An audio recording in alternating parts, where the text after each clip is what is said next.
The streets of Brookfield had changed. Once a quiet suburban neighborhood where children played and families thrived, it had become a shell of its former self. Broken streetlights flickered, graffiti stained the brick walls, and an air of fear hung over the community.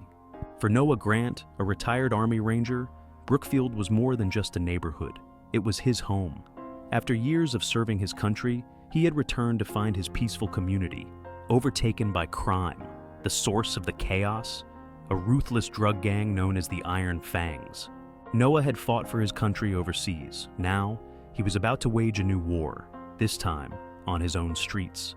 Noah sat on his front porch, sipping his morning coffee and watching the world go by. Across the street, a group of teenagers loitered near an abandoned house. He recognized the symbols on their jackets, the snarling wolf emblem of the Iron Fangs. He sighed deeply. This wasn't the Brookfield he remembered. His neighbor, Mrs. Thompson, shuffled down the sidewalk, clutching her purse tightly. Her eyes darted nervously toward the teens, and she quickened her pace. "Morning, Mrs. Thompson," Noah called out. She offered a weak smile. "Morning, Noah. Stay safe." Noah's jaw clenched. He wasn't one to stand by and watch his neighbors live in fear, but he knew taking action would come at a cost. Later that day, Noah visited the local community center. Inside, he found a group of residents gathered in a tense discussion. "Something has to be done about the Iron Fangs," one man said. "They're running this neighborhood into the ground." "And who's going to stand up to them?" another woman asked. "They've got guns, they've got power. We're just ordinary people." Noah stepped forward. "We're not powerless. We just need to be smart about it." The room fell silent as everyone turned to him. "I've seen worse situations," Noah continued, "and I've seen them resolved, but it takes courage and strategy." Noah knew that confronting the gang head-on would be suicide. He needed information: who led the Iron Fangs, where they operated from, and how they conducted their business. He started by observing their patterns. Every night, the gang gathered at a rundown warehouse on the edge of town. Cars would come and go, and Noah noticed that certain individuals carried large duffel bags into the building. One evening, he followed a young recruit who looked uneasy in his role. The boy couldn't have been more than 16. When the recruit broke off from the group, Noah approached him. "Hey," Noah said softly, "you don't have to do this." The boy flinched. "Who are you?" "Just someone who's been where you are now. This path you're on, it doesn't end well." The boy hesitated before shaking his head. "I don't have a choice." "There's always a choice," Noah said. "If you want out, I can help." The boy glanced around nervously. "If they find out I'm talking to you, I'm dead." "They won't find out," Noah promised, "but you need to trust me." Noah's first target was the gang's drug supply. Without their product, the Iron Fangs would lose their grip on Brookfield. Late one night, he slipped into the warehouse through a broken window. The place reeked of chemicals and decay. Stacks of cash and packages of drugs were piled on tables. Noah moved quickly, planting small, homemade explosives in strategic locations. He set a timer and slipped out the way he came. At precisely midnight, the warehouse exploded in a fiery blaze. The blast shook the neighborhood, and residents peered out their windows in shock. The Iron Fangs were furious. Their leader, Marco Razor Sanchez, issued a decree. Whoever was responsible for the attack would pay with their life. The gang began patrolling the streets in larger numbers, looking for any sign of rebellion. They intimidated residents, smashing windows and leaving threats painted on walls. One night, they came to Noah's house. He was ready for them.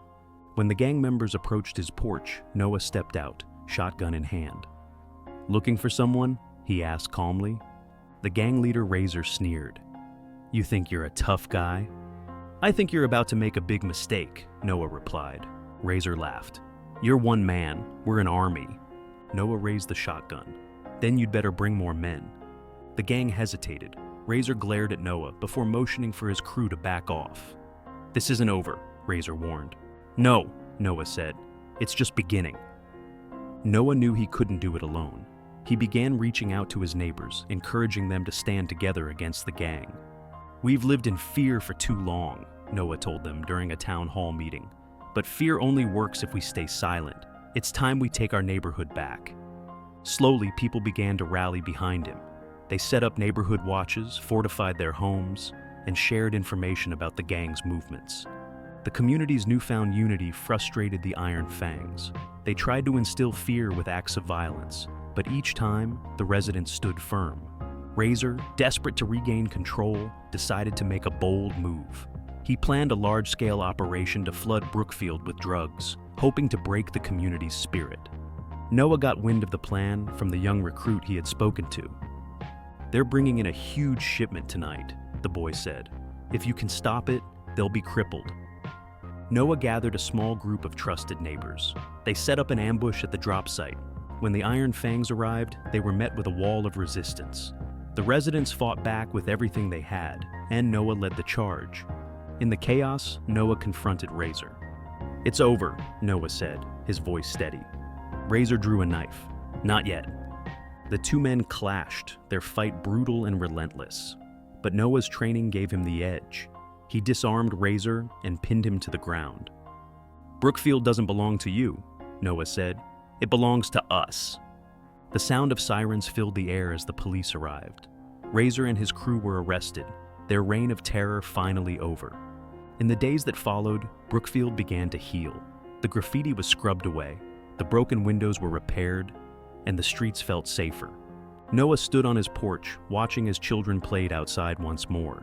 Mrs. Thompson waved at him from across the street, her smile warm and grateful.